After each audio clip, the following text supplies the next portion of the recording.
Hey, what up, guys? So, I'm gonna bring you guys my version of the Traptrix deck on Master Duel.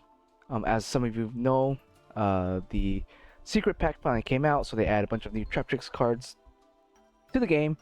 And yeah, I'm here kind of to show you my build of the deck and how I've been doing with it. And yeah, talk about the strengths, its weaknesses, and the card choices.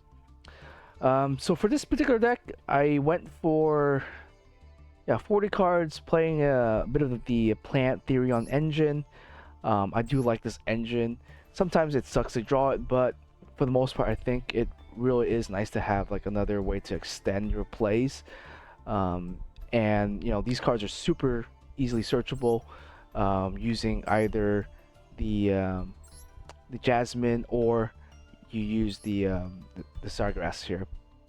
Um, but yeah, this deck does special summon quite a bit, and so that's why we're playing like the triple Ash and the Call by the Graves to essentially stop Max C, and that will allow us to build a board if we're going first, or if we're going second. We essentially have 9 hand traps. We have triple Max C, triple Ash, and triple Impermanence to sort of slow down our opponent. And if they do build a board, hopefully we draw an evening match and we just nuke their board and then win from there. This card is really, really good against Labyrinth. Unless Labyrinth is playing Red Reboot or they're playing some other form of negation, they really have nothing to do against evenly match. They can just spam all their spells, traps, and blah blah blah, and they'll end up with just like 1 card left, which is nice. In terms of the monster lineup, definitely think 3 Mamilio is great, 2 Dionea is great, Mantis is great. I definitely love Mantis because summon Mantis, get Arachnochampa, and you essentially have full combo right there. I had to trim the deck a little bit, so I trimmed Pudica to 2, therefore I'm only playing 1 Garden. Just to make room for Max C and Call by the Grave, so I had to trim the deck just a little bit. Same thing I trimmed on the Arachnochamp here, just to be able to also add in the the Therian engine, and then obviously you have triple Parallel Exceeds. The reason why I play 3 because I want to see at least one of them in my opening hand. If I see one of them in my opening hand, it's great. Sometimes you'll see 2 in the opening hand, it gets a little awkward. That's why you have the 3rd one in your deck, which is nice. But it is what it is. If you do draw 2, it does kind of suck. I've never drawn 3, so I don't think that has ever happened. So, but yeah, drawing 2 will sometimes happen, but you at least want to see 1. And yeah, that's basically just the lineup here. So you have the 3 Therion engine cards, pretty basic there. And then for trap holes, I decided to go. I think this is a pretty good card. Nightmare is a pretty good one to have. Floodgate's good to have. Diggers, Gravedigger's Hole, also pretty good to have. And I couldn't really decide on the last one. I decided to just try this one out. Terrifying. I was playing Bombless for a while. Usually in my real life deck, I was playing 5 trap hole cards per se. I decided just to trim it, just to be able to fit a little bit more hand traps and things like that. So I'm playing the Terrifying. I guess it acts sort of like a shittier D prison, I guess. And it's the activation window is a little bit easier to do rather than Bombless Trap Hole. Bombless Trap Hole sometimes just you miss all the timings of their like chaining. Labyrinth, a bunch of chains you won't be able to hit like their big lady or whatever. So this card will at least allow you to hit a monster after the fact. So that's why we're playing the one the Terrifying here. And then yeah, the rest is pretty standard. Now this deck is super expensive in the extra deck. Like the monster, you should already have the staples. The monster, like the main deck monsters, are super cheap. Like these are just supers, and these are supers, and these are just rares, and like commons.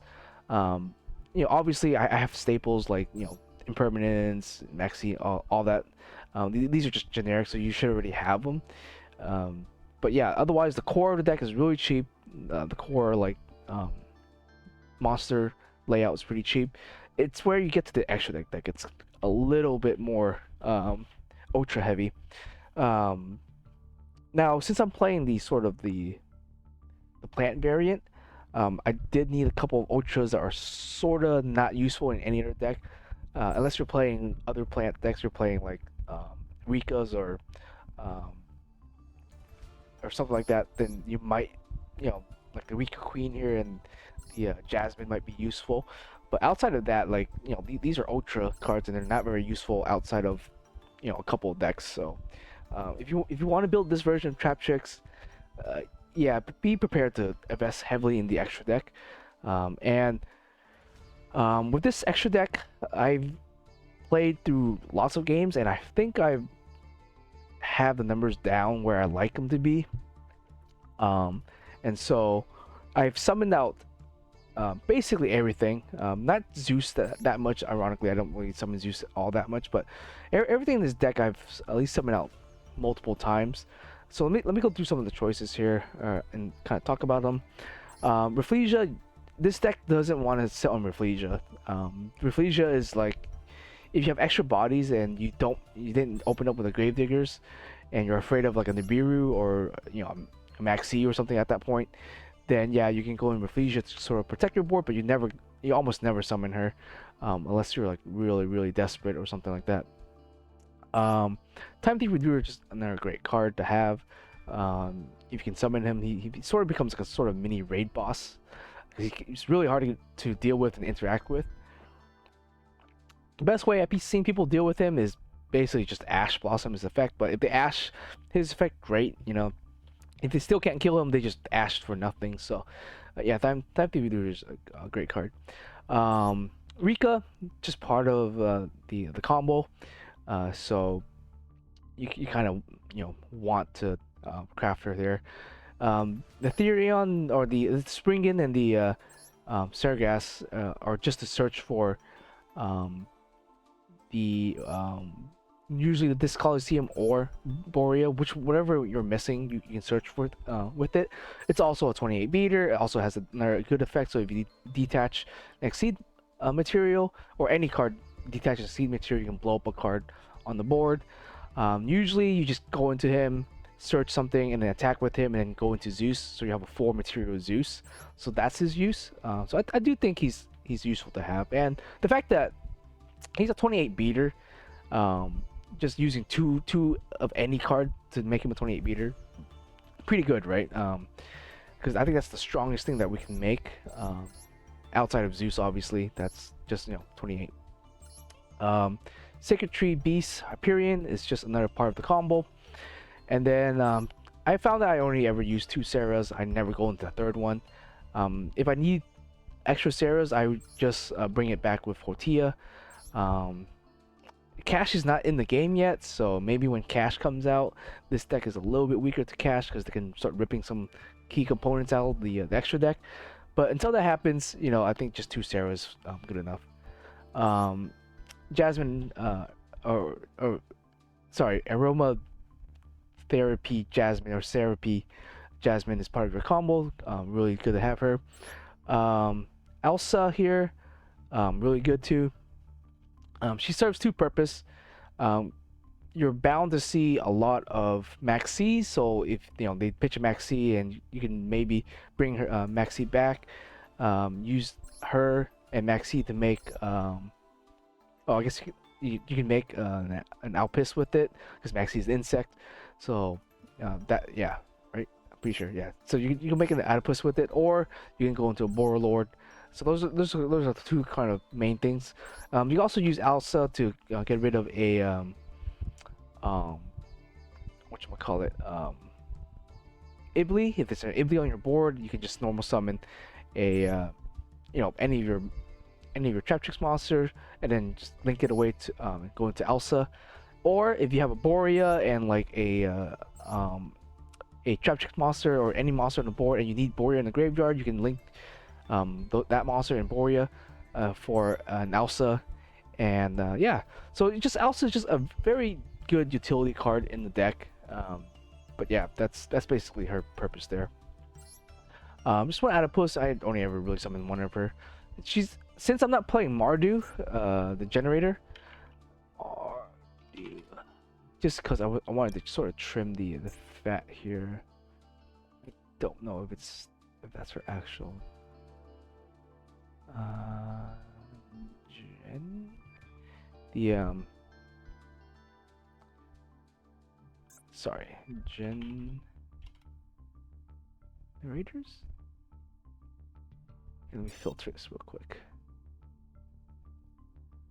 Yeah, since I'm not playing her and I'm not playing the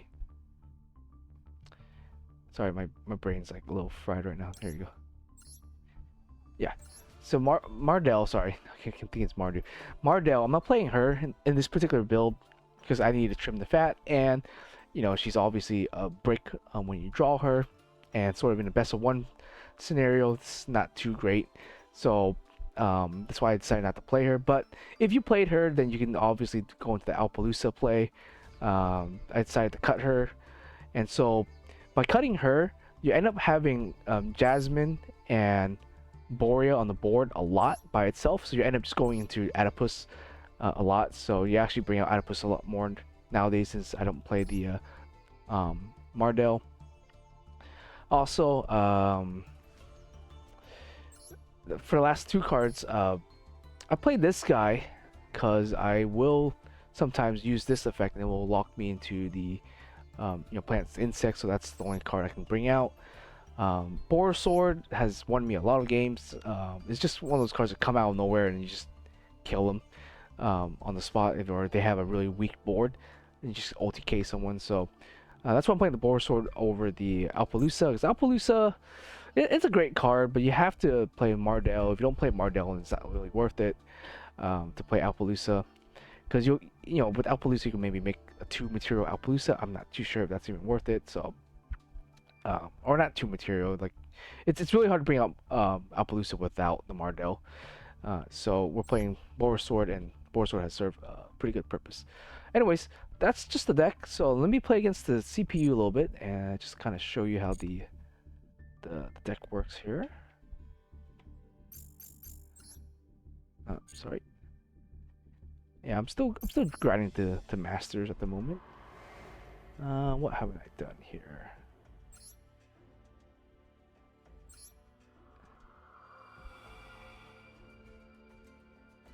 Alright, I'm gonna go through this thing really quickly. I don't think I have another thing that can showcase the deck. So you just bear with me through this tutorial thing.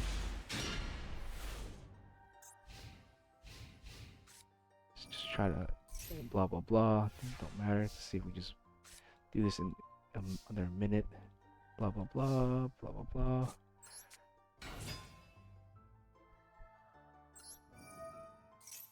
At least with these tutorials, they kind of just highlight the cards that you need to activate. Blah blah blah. Doesn't matter. Sure, you can summon that. I honestly don't have too much interest in playing Starry Nights, so I don't particularly care what they do too much. Oh, these cards do seem pretty cool though. Kind of reminds me of Stellar Knights.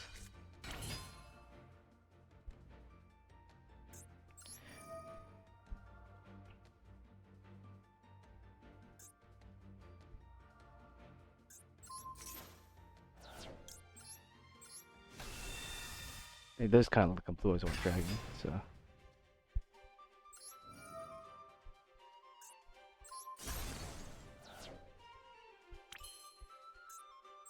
I guess you just summon it from the grave, huh? That's pretty cool. Oh, gains attack. Nice.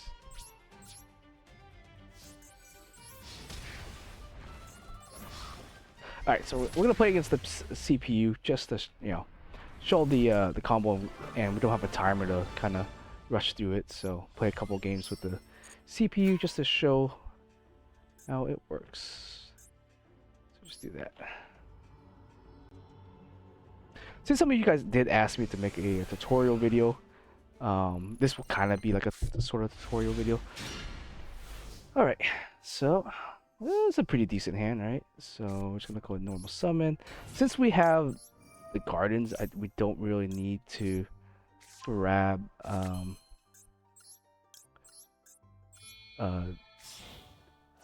Arachnochampa. So we can activate Garden. So we can normal summon, activate her. What do we want to add to our hand? So here we just add whatever trap hole. Since we have a whole Tia already, we just probably add one that our opponent might use most often. So we might flip that. Normally, if you didn't have Hotia in the hand, you would set Hotia with the Sarah and then use activate Hotia and dump the floodgate. But since we already have Hotia in the hand, we're just gonna set, I don't know, Nightmare here. So we can set this, activate, pitch floodgate, summon her, activate her, and here I usually always get Diania. Diania is important because it's a plant, and we kind of want to add her to our hand. As you can kind of see here. So from here, what you can do is you can go to Sterna first if you want, in case you're afraid your opponent Nibiruing you. But for the most part, if they haven't Nibiru you at this point, then yeah. So you want to make sure you have 2 plants in order to go into Jasmine here.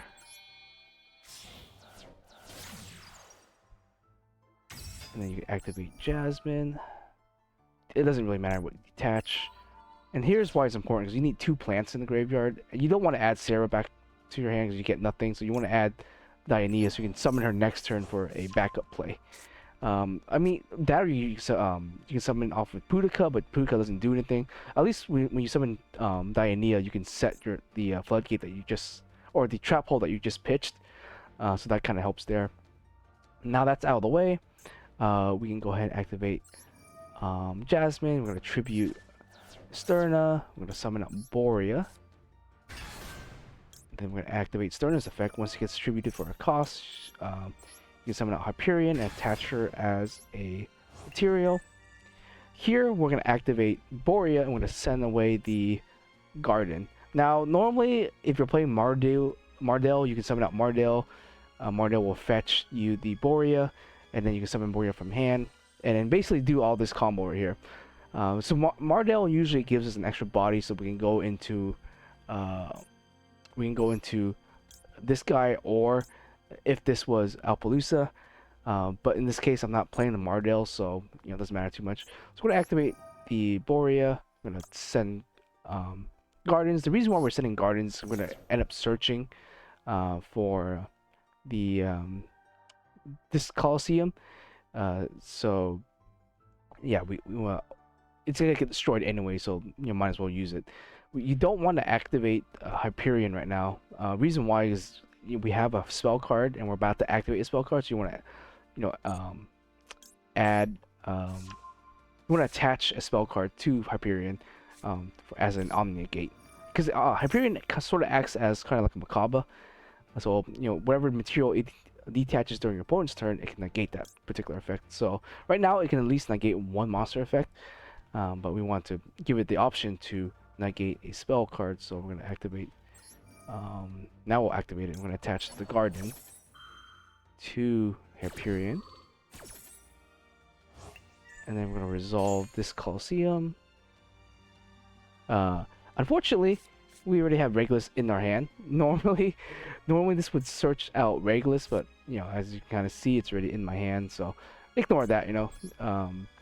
Here now we can either make Elsa or we make Alipus. Let's go ahead and just make it the Alipus here.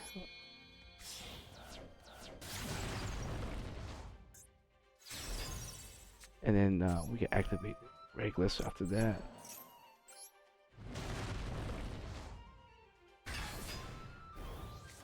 And then we also set this if we wanted to. So typically we would have another card in our hand, but in this particular case, we had the Regulus in our hand already. So let's pass the turn to the NPC and see what they do.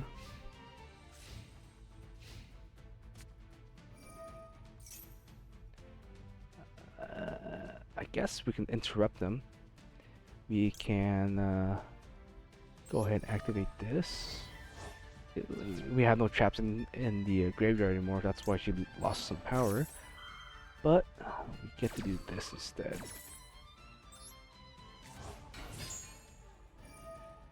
Which allows us to kind of pop that. No, we don't want to activate that to negate our thing.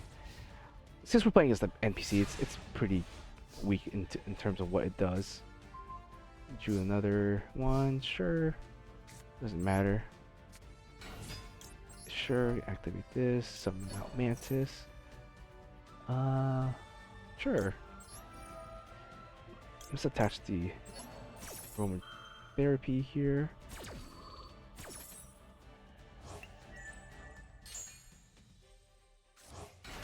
We activate Mantis. Gonna select this because this has got banished because we haven't used it. So might as well.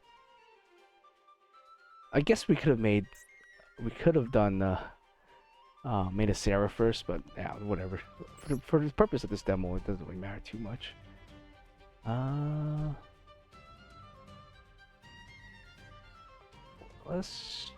mean, we can make more sword, but it doesn't really matter. Let's just make something big and see if we can just kill them this turn. We should be able to kill them with enough power on the board for sure. Sure. It doesn't really matter what we add. I guess we can just add this if we wanted to. Okay. Well, let's just activate it. Why not? It's special. Let's go battle phase and see if we just kill this NPC off. Okay, so they don't have any.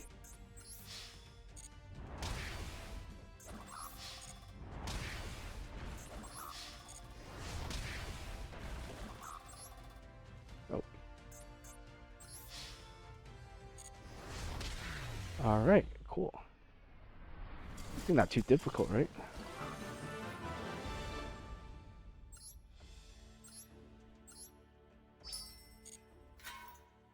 Do I have enough? Oh. Well, unfortunately, I do not have enough to unlock that. Oh, maybe I do. Just gotta read through this thing real quick. Blah, blah, blah. Something, something demonic. Pretty cool art.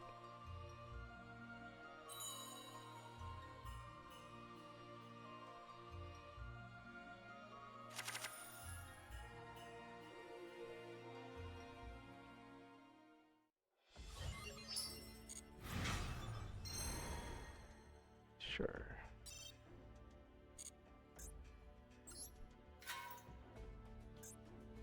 Alright, let's go ahead and go again.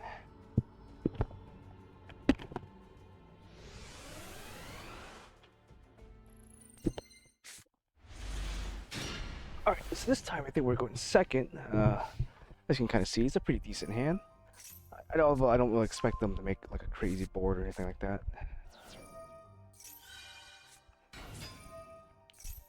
I guess we can just see what this does.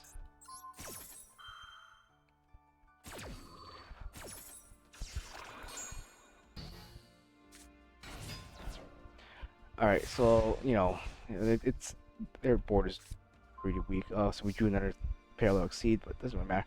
So for the sake of it, let's go into battle phase. Let's end it. Let's go ahead and activate this, see what they banish. Cool. Alright, so I mean 2, go ahead and activate this. And what we're gonna search for is not Hotia, because we're gonna eventually get the Hotia anyways.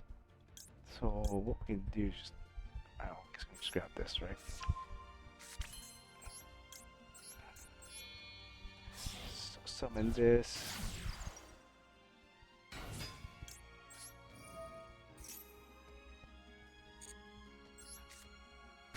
Exceed, activate exceed. So we could go into something. If not, if we want to be a little bit greedier, this will lock us to plants and insects, but it doesn't really matter too much. So that's why we didn't, because if you didn't have a Arachno Champ, you can go into Pinkula and basically trigger the Sarah, which will allow you to set the trap card, so we can set the Altea here. Activate Altea. Let's go ahead and pitch that. Summon Altea, then activate Sarah to summon out Kula. So as you can kind of see, we have a full board right there. Let's go ahead and set that. Yeah, since we're locked into plants and insects, let's just get rid of that. I mean, we could make anything else we wanted to. Yeah, let's just say we want to make cool. Also, let's go do that.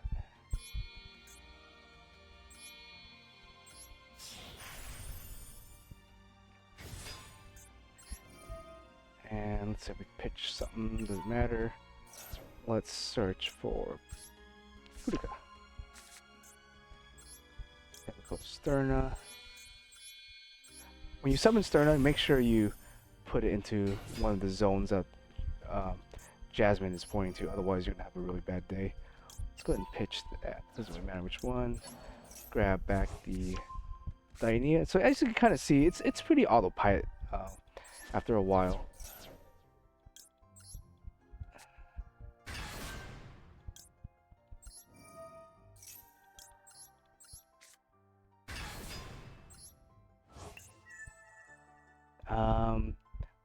So we can just pitch a card that we don't need. We probably don't need the Parallel Seeds, right? So let's go ahead and send that to the grave instead. We don't have any other spells or any way to attach, so might as well attach something to it. Doesn't really matter what we attach. I recommend not attaching any of your Traptrix monsters, just so you have them in the graveyard, so you can use it with the whatchamacallit,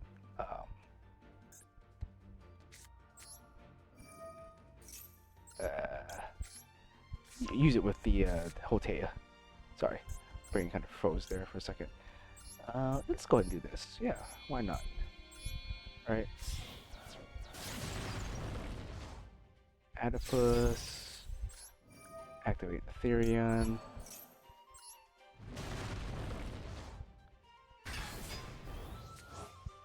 Go ahead and activate the Adipus. Negate this thing's effect. And then just, we don't really need Healing Match. Just banish that. Blows this thing up. Which then will trigger Pankuda, because we sent something to the graveyard with a card effect. And then attach that. And there you go. It's a pretty decent board, and you know, our opponent, our NPC here, has one card.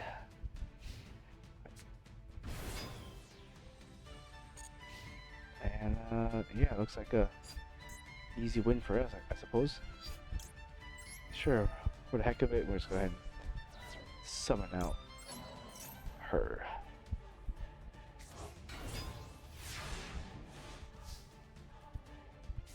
Draw. And then we're not gonna really waste too much time here. We're gonna go ahead and just summon her. You know, grab our card here. Cool. Activate this. You know, if you just want to be fancy, set whatever trap hole you like. You can activate this thing. Activate Hyperion and attach this Colosseum if you wanted to.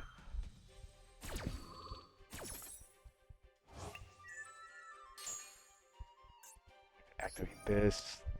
I don't know. Let's grab another one. Sure. Activate this. Target that. Let's go and banish this to blow it up. Yeah, you kind of just rinse and repeat. The more you play this deck, it becomes really pretty easy to navigate and pilot. I think we should have enough attack points, yeah.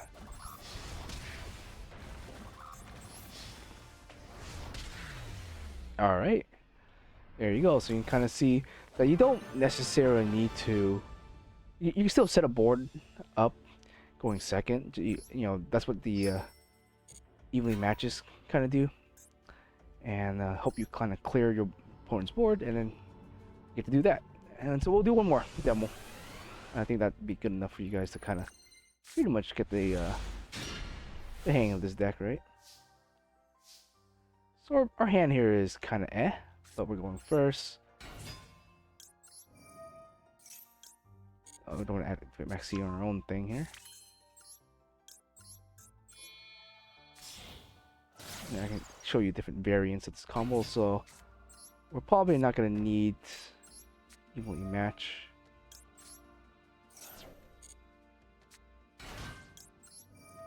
So here's where it gets a little tricky.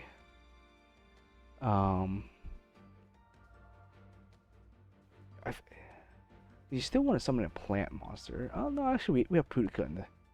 We can search Dianea later, so let's do this, right?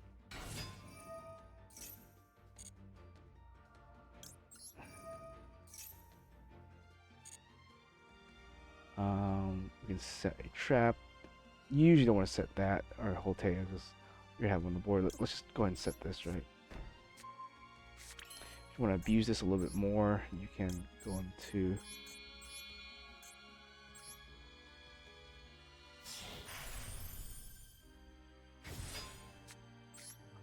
activate this finally. Go ahead and activate her. Let's go ahead and detach this. Let's get Dianea out.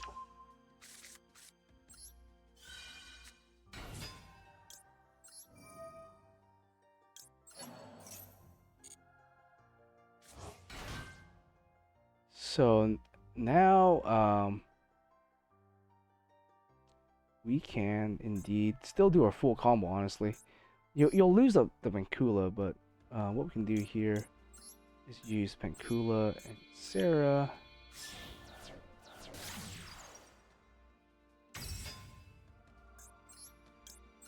And use these two.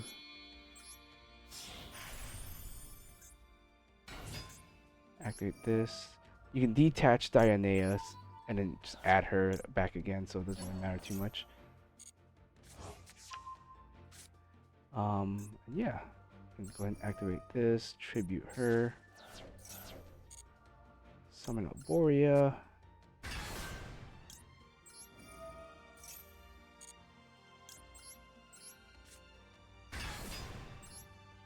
Now, at this point, it's optional if you want to activate Borea because you already have Regulus in hand. But if you want to give Hyperion a spell, then you might as well activate it. Send this to the graveyard. Don't activate anything quite yet. Activate the Colosseum here. Then from here, you can activate Hyperion and attach the spell to Hyperion. Although our board's a little weak, it's not too bad because we do have a couple of like backup plays with like the Maxi to sort of help with the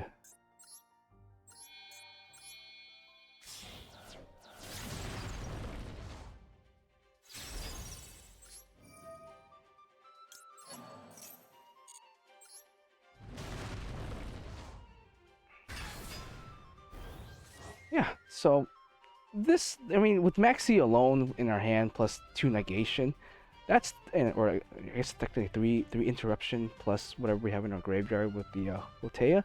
That should give us our opponent enough like trouble per se, unless they kaiju you or something. Then you're kind of shit out of luck. But most people aren't gonna do it.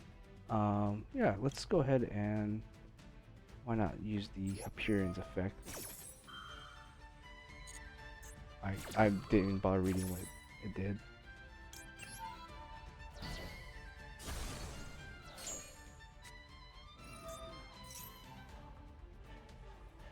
I guess with this, you can interrupt this.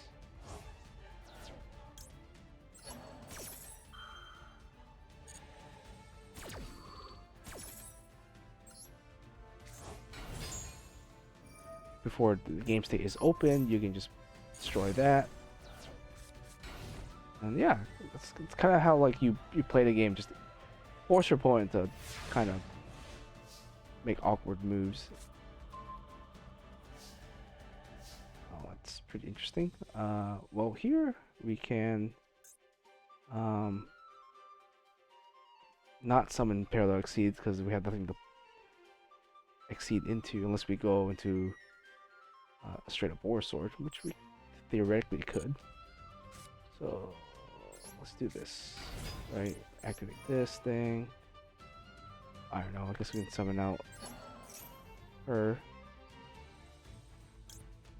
We can activate his effect too. I don't think we're gonna be summoning any activate any spells. I guess we can activate a trap card. But I'm not too sure. So let's do this.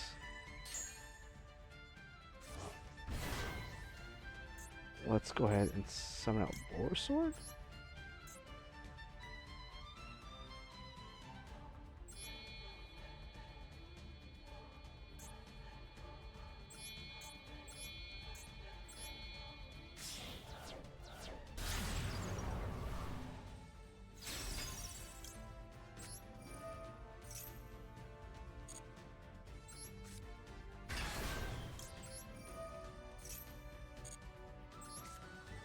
As you can kind of see, like just different variants of like different combos I'm going into. I mean, I guess you can go to Merrymaker, or I guess a Time Thief. If you want to be on the safer side. I think since we're going for an OTK, we might as well push for the damage, right? So yeah, let's go for it. Let's go with attack.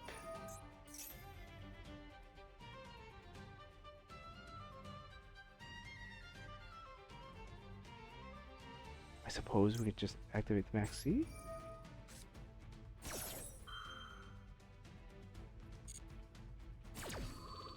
We'll let it resolve, see what happens here.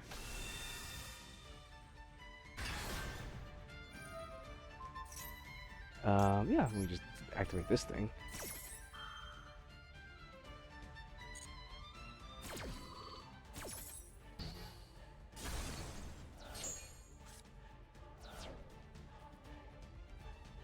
Oh, yeah, let's go in battle phase. Attack. That's an interesting card. Haven't seen that in forever. Attack here. Attack. Finish it off with either one. Let's go ahead and activate Boar Sword. Let's put this guy in defense mode. And attack. Oh, as you can kind of see, there's a ton of different ways you can go. If your opponent can't break your board, then Boar Sword is probably your main way to sort of end the game. Or if you have Adipus and a bunch of level 4 Traptrix monsters, you can also just rush them down with those bodies. But yeah, fairly easy deck to play, I think, and it's pretty competitive. It's gotten me to where I am right now. I think I'm like Diamond 3 or 2 or something like that. I'll eventually get to Masters, but I haven't had time to grind too much. But anyways, guys, I hope you guys enjoyed that sort of like mini tutorial, sort of deck profile here. You can kind of see the different combo lines I go. Obviously, our CPU opponent, is pretty weak. They weren't really playing any sort of interruption. Now, obviously, they're playing interruptions like, you know, Ash Blossom, Max C. Then you're gonna have to adjust your plays accordingly, and that's where, you know, being a good duelist is, like just knowing where you can extend and where you should stop. In those sort of plays I did, I went full extended. You can totally get punished by, you know, Nibiru. You can get punished by, you know, raw spear mode, etc. There's a bunch of different ways you can, in theory, get punished by, you know, not evening match, etc., etc. In my experience, no one really plays Nibiru in Master Duel. Main reason why is why play Nibiru when you have Max C. You activate Max C, you know, people stop there. They're not gonna. You don't really usually play Nibiru plus Max C. You play one or the other. And since Max C exists in Master Duels, you know, you just have to worry about Max C more than you have to worry about Nibiru. And you know, obviously, depending on your opponent's deck, maybe you can extend into Max C. You just don't care. You know, set up a board, set up a, you know, 5 interruption. Maybe they can't. You know, they can draw like 5 cards, but they can't out it. Then yeah. But that's kind of a risk you have to sort of, you know, make a judgment call for. But yeah, other than that, I think this deck is pretty solid, pretty fun to play. just kind of expensive in the investments that you have to make into it, especially the extra deck. And then the main deck's pretty cheap, assuming that you have all um, the staples, Maxi, Ash, Callback Graves, and Impermanence. Other than that, everything else is really cheap. Therion engine can get a little pricey, namely because you have Borea, Lily, and Regulus, and then you also have to make Sargrass and Merrymaker. Now you don't have to play the Therion engine. I like playing it because it gives me a way to sort of negate a potential board wipe, stop a evenly match, maybe stop lightning storm, something like that. So that's why I like the Regulus, and he can sort of be a reoccurring boss if they don't get rid of your Disc Colosseum. It also gives you a nice target for Sterna. So Sterna can bring out obviously the Borea, which is really nice, and that can kind of start your combo off. Or if you want to, you can go Mardell, bring it out with Mardell instead, or bring Mardell out with Sterna instead of bringing out Borea. I just decided to just sort of trim the fat on this deck, keep it at 40 cards, play as many hand traps as I can possibly can, a couple of board wipes, and then just a couple of my combo pieces. Now, you could play Pot of Prosperity. At 1, I guess I just didn't bother. Like I'd rather just play like this and not sacrifice any of my extra deck and not play the Pot. Maybe if Pot was at 3, I would play it, but since that 1 in Master Duel, it's kind of, in my opinion, sort of pointless to play. Now it's better in something like Labyrinth, but even in Labyrinth, they'd rather play Extravagance over Pot of Prosperity. But it's up to you. If you're feeling like you're lacking the consistency, then maybe you want to play the Pot.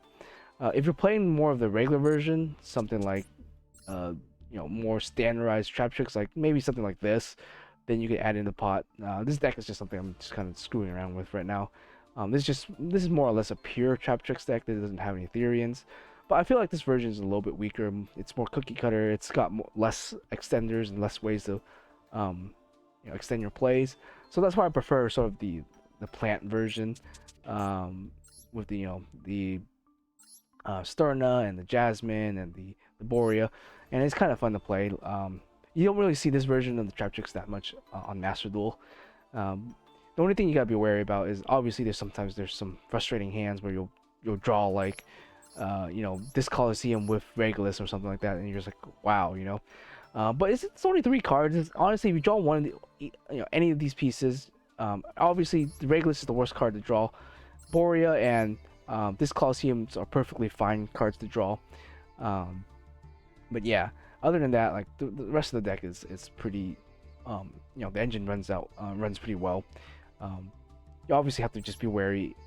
A good player will stop your Sarah, because if they don't stop your Sarah, then as you can kind of see, shit enables all of that combo, and you just kind of go from there.